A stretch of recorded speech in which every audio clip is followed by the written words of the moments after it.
Welcome to all of you. I am B Prajapati Ankit English classes. साथियों, आज आप लोग इस सेशन में रेशियो एंड प्रोपोर्शन पार्ट 2 के अंतर्गत अनुपात और समानुपात से संबंधित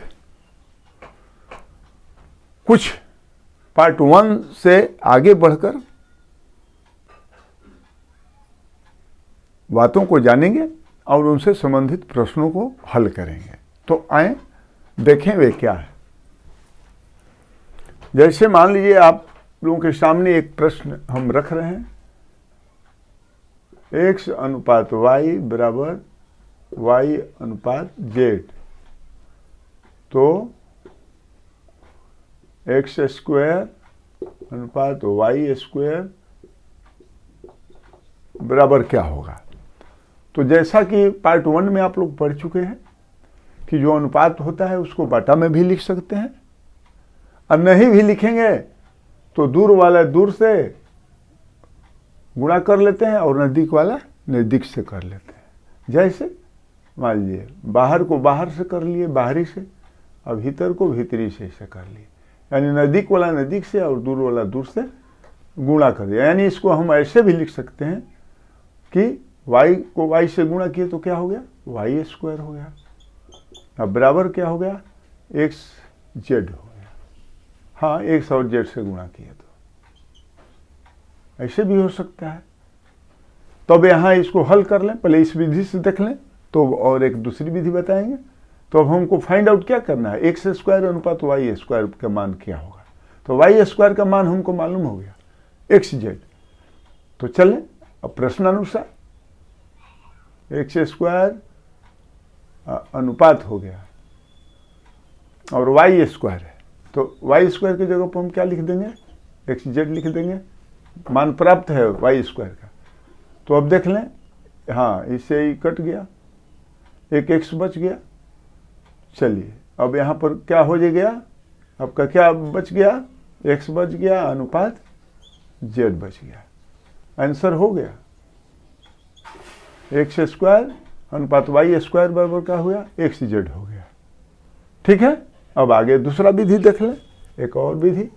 जैसा कि आप लोग जान रहे हैं कि x अनुपात y को हम x बटा y भी लिख सकते हैं, बराबर y अनुपात z को y बटा z भी लिख सकते हैं। तो अब हाँ, क्रॉस मल्टीप्लिकेशन के अंतर्गत हम इसको हल कर देंगे तो y स्क्वायर हो जाएगा और y स्क्वायर बराबर क्या हो गया, एक्स जेड हो गया। हाँ, ऐसे गुणा कर दिए तो यही मान आ गया। देखिए, तो यहाँ पर हम एक्स स्क्वायर और वाई स्क्वायर का मान ज्ञात करना है, तो एक्स स्क्वायर लिख दिए प्रश्नानुसार, अनुपात को क्या किए, बटा में लिख दिए। इसको भी बटा में लिख दीजिए, बटा क्या है, वाई स्क्वायर है। इसको हम लिख सकते हैं ना, स्क्वायर बटा वाई स्क्वायर, तो बराबर हम लिख सकते हैं ना कि एक्स स्क्वायर हो गया। अब बटा क्या हुआ, बटा वाई स्क्वायर का मान हम एक्स जेड मालूम किए हैं तो एक्स जेड लिख दिए। हाँ, तो इससे ही कट गया, एक एक्स बच गया ऊपर, ऐसे एक्स बचा ना जी, तो बराबर क्या हुआ, एक्स बटा जेड या एक्स अनुपात जेड। यही आंसर हो गया। एक्स जेड को हम एक्स अनुपात जेड में लिख दिए। अनुपात में पूछ रहा है तो अनुपात में उत्तर दे दिए, यहाँ भी उत्तर है, यानी दोनों ठीक है। लेकिन यह थोड़ा जल्दी में हो जाएगा। हाँ, ऐसे भी आप लोग ये तो देखिए, ये जानने के बाद में तो मने मन सब आदमी कर लेता है। ये तो बताना है तो इतना हम लिख दिए, तो इतना लिखने की कोई ज़रूरत नहीं है। मने में बाहरी की बाहरी और भीतरी की भीतरी गुणा कीजिए, वाई स्क्वायर बराबर मालूम हो गया, मान रख के मने मन कटाइए और सेकेंडों में हल कीजिए, मिनटों का काम। तो चलें इसको हटा देते हैं। अब आगे देखें, अब दूसरा प्रश्न देखें।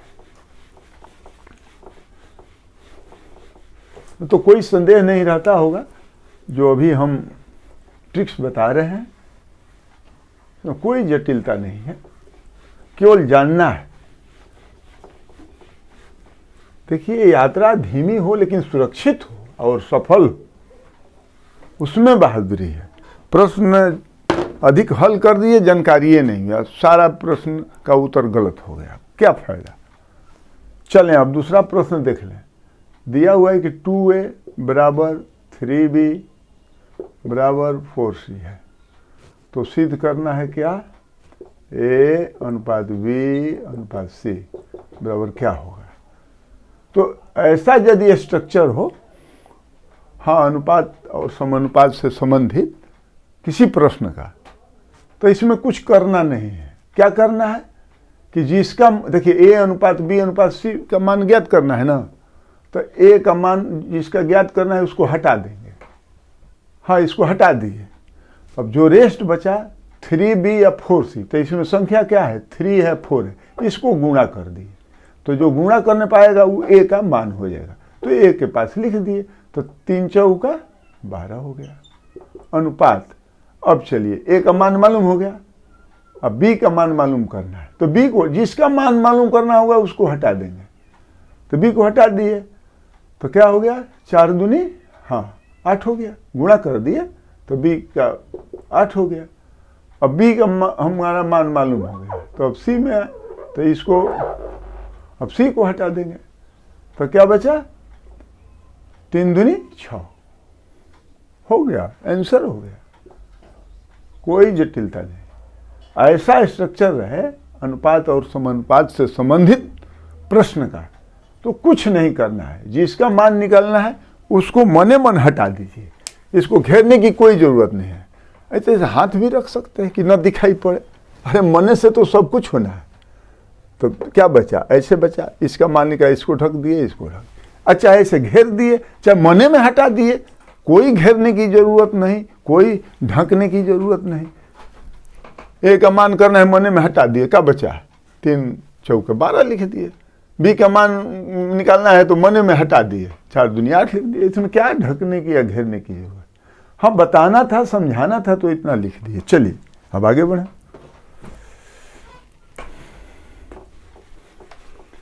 ये सब बेसिक बातें हैं, इनको बराबर याद रखना है। हाँ चलिए आगे एक प्रश्न देखें। अब कह रहा है कि 15:19 के प्रत्येक पद में क्या घटाया जाए कि नई संख्या, देखते जाइए, नई संख्याओं का अनुपात कितना हो जाए, 3:4 हो जाए। यही प्रश्न है। तो क्या कह रहा है, 15:19 के प्रत्येक पद में, प्रत्येक पद का मतलब समझते हैं क्या है, इस अनुपात में एक 15 हुआ, एक 19 हुआ, 2 पद है। तो हाँ, यानी 15 में और 19 में प्रत्येक पद का मतलब यही हुआ कि आज घटाया जाए कि नई संख्याओं का जो अनुपात है वह 3:4 हो जाए। माने इन दोनों में से, हाँ, समान संख्या घटाना है। जैसे दोनों में से 2 घटाए तो 15 में से भी 2 घटाना है, 19 में से भी 2 घटाना है। 3 यदि 15 में से घटाना है तो 19 में से भी घटाना है। समझ गए, माने एक ही संख्या को दोनों में से घटाना है। इस तरह से घटाना है, ऐसे संख्या को घटाना है कि जिसका जो नया संख्या बने तो किस अनुपात में हो जाए, 3:4 में हो जाए। कह रहे हैं कि नई संख्याओं का अनुपात जो है वो 3:4 हो जाए। तो ऐसा स्ट्रक्चर है। तब क्या करते हैं, पहले दोनों अनुपात को तो हम लिख देते हैं, क्या दिया हुआ है, क्या मालूम करना है। तो 15:19 पहला अनुपात है, और दूसरा अनुपात भी लिख दे, 3:4 में हमको आना चाहिए। यही पता करना है, यह पता करना है, और यह इसी के आधार पर इसी में मैंने 15 और 19 में वो संख्या को घटाना है, जिससे कि नई जो संख्या प्राप्त हो उसका अनुपात 3:4 हो जाए। तो ऐसा स्ट्रक्चर है। तो दोनों का पहले अंतर निकाल लेते हैं। 15:19 का अंतर क्या हो जाएगा? हाँ, 19 में से 15 जाएगा तो कितना बचेगा? 4। तो जो अंतर होगा उसको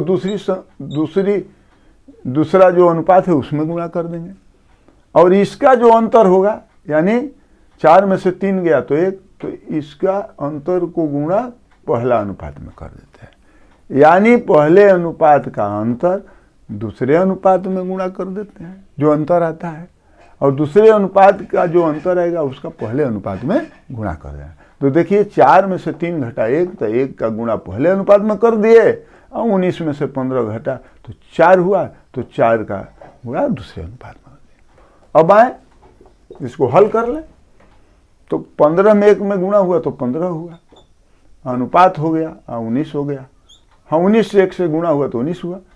अब चलें इसको कर ले, तो 4 तिहाई 12 हो गया, अनुपात हो गया, और 4 चौके 16 हो गया।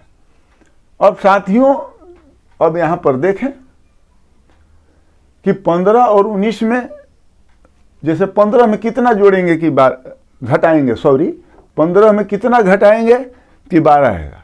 प्रश्न नहीं ना करना है, घटाने के लिए कह रहा है कितना घटाया जाए। तो 15 में से कितना घटाया जाए, तो 3 घटाया जाएगा, तो 12 आ जाएगा ना। चलिए, इसमें से भी 3 घटा दें तो 16 आ गया। देखिए 3 दोनों में समान संख्या घटाए तो 12 और 16 आया। तो अब देखिए 12 और 16 आया, तो अब इसका अनुपात देख ले कि 3:4 में हो रहा है कि नहीं। मैंने हमारा जो ये कह रहा है कि अनुपात 3:4 होना चाहिए, तो ये हुआ कि नहीं, तो हो नहीं गया। 12:16 आया तो 4 से कट गया, तो 4 तिहाई 12 अनुपात 4 चौका 16 हो गया, आंसर आ गया।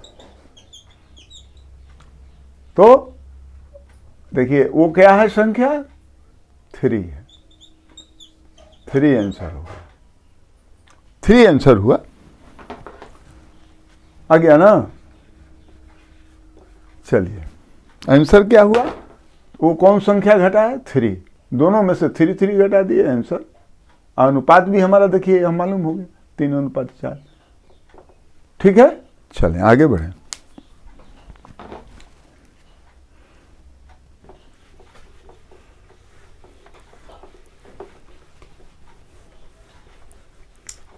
साथियों, जो बताना है तब इतना कुछ समय भी लग रहा है, ये तो सब सेकेंडों का खेल है, सेकेंडों का, कोई जटिलता नहीं इसमें। तो आप लोगों को समझाना है तो थोड़ा हम इतना लिखा पढ़ी विस्तृत रूप से कर देते हैं, नहीं तो कोई इतना लिखा पढ़ी करने की आवश्यकता नहीं। अब चलें एक और देखें। कह रहा है कि एक भिन्न के 7/11 के अंश तथा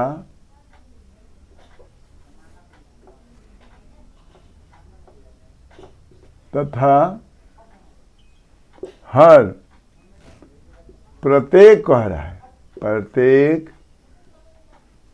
में कौन सी संख्या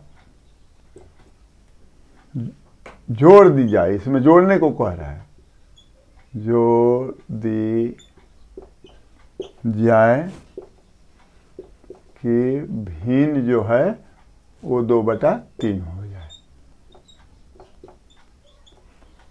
हाँ, एक भिन्न के 7/11 के अंश तथा हर प्रत्येक में कौन सी संख्या जोड़ दी जाए कि भिन्न 2/3 हो जाए। हाँ, 7/11 के, हाँ, प्रत्येक पद लिख दीजिए, प्रत्येक पद में, हाँ, प्रत्येक पद, हाँ, पद लिख दीजिए, प्रत्येक पद में कौन सी संख्या जोड़ दी जाए कि भिन्न 2/3 हो जाए। हाँ, प्रत्येक पद का मतलब ये भिन्न में कितने कौगो पद है? 2। एक 7 अंश है और हर क्या है? 11 है। यानी अंश और हर दोनों में एक ही संख्या को जोड़ना है। कौन सी संख्या कह रहा है? कौन कौन सी नहीं, कौन सी माने एक ही संख्या, माने जिस संख्या को अंश में जोड़ना है उसी को हर में जोड़ना है, और कि जो रिजल्ट प्राप्त हो वो 2/3 हो। तो आए इसको पहले हम 7/11 को क्या कर सकते हैं? 7/11 को हम लिख सकते हैं ना, बराबर लिख सकते हैं कि 7:11, और दूसरा क्या है? भिन्न है 2/3 है। हाँ, भिन्न को तो हम अनुपात के रूप में भी लिख सकते हैं, तो 2/3 को हम लिख सकते हैं कि 2:3, ऐसे भी लिख सकते हैं। तो अब हमारा जो अनुपात प्राप्त हुआ पहला वो क्या हुआ? 7:11 और दूसरा 2:3। तो इसको क्या करेंगे कि इसके अंतर को ठीक उसी प्रकार से जैसा कि पहले अभी बताए हैं, तो उसमें दूसरे अनुपात का जो अंतर होगा वो पहले में गुणा कर देंगे, और पहले अनुपात का अंतर दूसरे में। तो दूसरे अनुपात का अंतर कितना हुआ? 3 में से 2 घटाएंगे तो कितना हुआ? 1 हुआ। तो ये पहला में गुणा कर दिए पहले अनुपात में, और इसका अंतर कितना हुआ? 11 में से 7 गया तो 4, दूसरे में गुणा कर दिए। यानी पहले अनुपात का अंतर दूसरे अनुपात का अंतर पहले अनुपात में, और पहले अनुपात का अंतर दूसरे अनुपात में, हाँ, गुणा कर देंगे। अंतर जो होगा, तो अब रिजल्ट क्या मिला गुणा करने से? तो 7 × 7 हो गया। देखिए 7 × 7 अनुपात हो गया, और 11 × 11। अब इसको भी वैसे ही हल कर दें, तो 4 दूनी 8 हुआ, बराबर 8 और 4 3 अनुपात 12। अब देखिए 7 में कितना जोड़ा जाए कि 8 हो जाए? अब बताइए। तो +1 कर देंगे तो 8 हो जाएगा। इसमें भी हाँ उसी संख्या को करना है। यदि 1 इसमें जोड़े तो इसमें भी 1 जोड़ना है। तो देखिए 11 में 1 जोड़े तो 12 आ गया ना, आ गया कि नहीं आ गया? आंसर भी प्राप्त हो गया। अब देखिए इसको 2/3 के रूप में कह रहा है, तो हम 8:12 को ऐसे लिख सकते हैं, 8/12 लिख सकते हैं ना। तो कट गया 4 से, 4 दूनी 8 और 4 3 12 बराबर 2/3 मालूम हो गया। तो वो क्या आंसर है? आंसर वो कौन सी संख्या है? आंसर मैंने वही संख्या कौन है? 1 है। तो आंसर आपका क्या हो गया? 1। हाँ देखिए, एक को जोड़ दिए दोनों में, तो हमारा 2/3 प्राप्त हो गया, भिन्न जो है। चलें अब आगे चलें। अब एक और प्रश्न देख लें।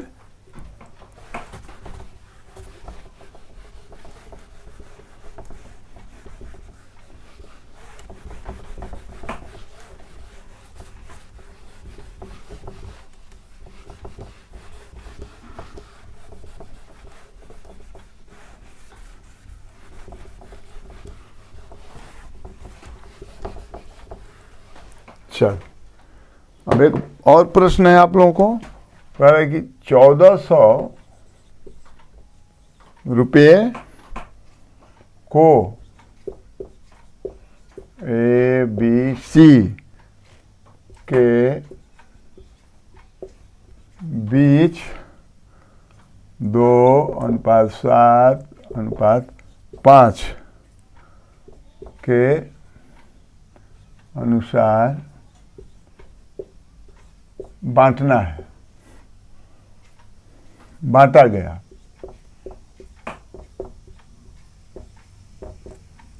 तो सी का हिस्सा क्या हुआ? सी का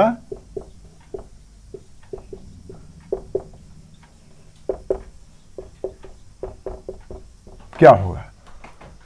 तो साथियों देखिए प्रश्न क्या है, 1400 रुपया है, राशि मालूम है, को ABC के बीच बांट देना है।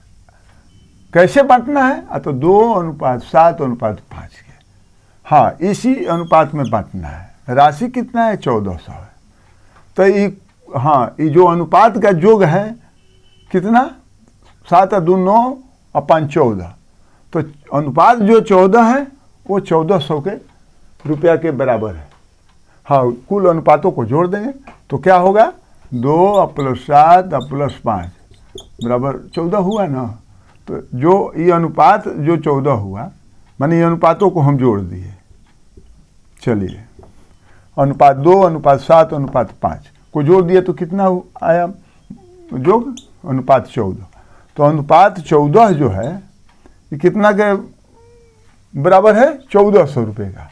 इसका मान कितना है, 1400 रुपया। अनुपात 14 का मान कितना है, 1400 रुपया है। तो अनुपात जो है एक का मान हमको मालूम नहीं हो जाएगा, 1400 बटा 14 कट गया 100 रुपया, 100 रुपया आ गया। अनुपात 1 का मान 100 रुपया है। तो हमको क्या पूछ रहा है, सी का माने कितना हिस्सा होगा, इसी अनुपात में देना है, 2:7:5। तो सी का अनुपात कितना है, 5 है। तो सी का अनुपात 5 है, तो अनुपात 1 का मान 100 रुपया है, तो अनुपात 5 का मान नहीं हो जाएगा, 5 × 100 तो कितना हो जाएगा, 500 रुपया। सी को कितना मिलेगा, आंसर 500 हो गया। सी का हिस्सा कितना है, 500 रुपया। ऐसे आप भी मिला लें कि जब अनुपात 1 का मान 100 है तो अनुपात 2 का मान कितना हो जाएगा, 200, 7 का 700, 900 और 500 1400। सिद्ध भी कर दिया आप लोग। तो साथियों, आज बस इतना है। यदि वीडियो अच्छी लगी तो आप लोग लाइक और सब्सक्राइब करना न भूलेंगे। और इससे आगे पार्ट 3 में, हाँ, इसी से संबंधित यानी रेशियो और प्रोपोर्शन से ही संबंधित इससे कुछ जटिल प्रश्नों को आप लोगों के सामने रखा जाएगा और उन्हें हल किया जाएगा, और कुछ नए ट्रिक्स भी उनमें अप्लाई किए जाएंगे जिन्हें आप देखेंगे और जानेंगे। तो ठीक है, तो आज बस इतना है। Once again welcome to all of you, good bye.